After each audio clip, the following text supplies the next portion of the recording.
BJP ने एक बार फिर राम मंदिर का राग छेड़ दिया है और राम के रथ पर सवार होने की कोशिश कर रही है। अयोध्या पहुंचे बीजेपी नेता और यूपी प्रभारी अमित शाह का कहना है कि लोगों की इच्छा है कि अयोध्या में जल्द भव्य राम मंदिर का निर्माण हो।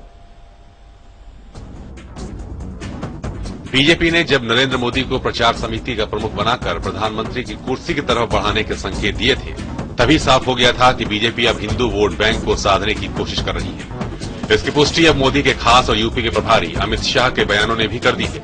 अमित शाह यूपी प्रभारी बनने के बाद पहली बार शनिवार को अयोध्या पहुंचे और रामलल्ला के दर्शन किए। साथ ही कह दिया कि वो चाहते हैं कि सुशासन के साथ साथ राम मंदिर उनकी पार्टी की प्राथमिकताओं में है। अमित शाह ने कहा कि उन्होंने रामलल्ला के मंदिर के भव्य निर्माण के लिए भगवान से प्रार्थना भी की है। मैं रामलल्ला के दर्शन करने के लिए आया था।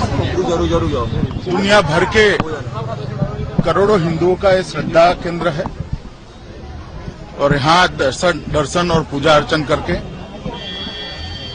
हमने मांगा है कि हम सब मिलकर जल्दी से जल्दी यहाँ भव्य राम मंदिर का निर्माण करें और रामलल्ला को अपने उचित स्थान पर विराजित करें। अमित शाह रामलल्ला के दर्शन के बाद हनुमानगढ़ी और फिर विश्व हिंदू परिषद के मुख्यालय कारसेवकपुरम भी गए। दूसरी तरफ चुनावों से ठीक पहले राम मंदिर का मुद्दा फिर से उठाने को लेकर विरोधियों ने, खासकर कांग्रेस ने, न सिर्फ अमित शाह बल्कि पूरी बीजेपी पर जोरदार हमला बोला है। इस देश की जनता को बेवकूफ बनाने की प्रक्रिया चली हुई है। भगवान राम के नाम को बेच रहे हैं, चंदा उगाना चाहते हैं और चंदा उगा के खा जाना चाहते हैं। जो 75 एकड़ की जगह है उसमें तो कुछ नहीं कर सकता कोई भी आदमी। न हम अभी मस्जिद बना सकते हैं, न कोई आदमी वहां पर भव्य मंदिर बना सकता है। लोगों को बेवकूफ बनाना बंद करें। सुप्रीम कोर्ट में बाकायदा उस तमाम चीजों के ऊपर स्टे लगा हुआ है, कोई आदमी उसको टच नहीं कर सकता। मानते हैं कि उनका बयान किस तरह से? अरे उनके बयान क्या परवाह जी, इस तरह बहुत से लोग बोलते रहते हैं।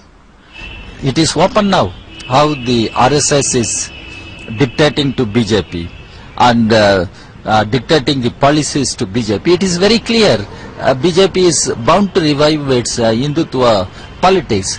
अमित शाह एक मर्डर केस में अक्यूज्ड है, अभी वो बेल पर है।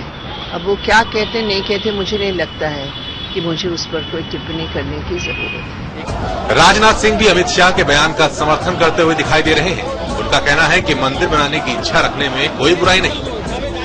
चाहे वो हिंदू हो, मुस्लिम हो, ईसाई हो, सिख हो, हर व्यक्ति की ये इच्छा रहती है कि जो उनके धार्मिक स्थल हों अथवा जो उनके आराध्य हों, वह स्थान भव्य होना चाहिए, मंदिर ठीक होना चाहिए और वो एक चूंकि पूजनीय स्थल होता है, यह सबकी इच्छा रहती है। तो इच्छा व्यक्त करना यह कोई बुरी बात नहीं है। दरअसल पहले मोदी को प्रचार समिति का प्रमुख बनाने और फिर इशरत जहां केस का मुद्दा उछालने के बाद शायद बीजेपी ये मान चुकी है कि अल्पसंख्यक वोट पर ज्यादा ध्यान देने के बजाय हिंदू वोटों के ध्रुवीकरण पर ज्यादा ध्यान दिया जाए, और यही कारण है कि एक बार फिर से मंदिर राज छेड़ा गया है। वैसे भी जेडीयू के एनडीए से हटने से अब बीजेपी पर कोई नैतिकता का दबाव नहीं। बीजेपी के सत्र बता रहे हैं कि पार्टी यूपी के 80 में से कम 45 को साधने की कोशिश कर रही है। लेकिन बड़ा सवाल यही है कि क्या काठ की हांडी बार बार चढ़ेगी और क्या हिंदू वोटों का ध्रुवीकरण कर बीजेपी दिल्ली की सत्ता पर काबिज हो पाएगी? इस समय अयोध्या से शिल्पी सेन के साथ ब्यूरो रिपोर्ट।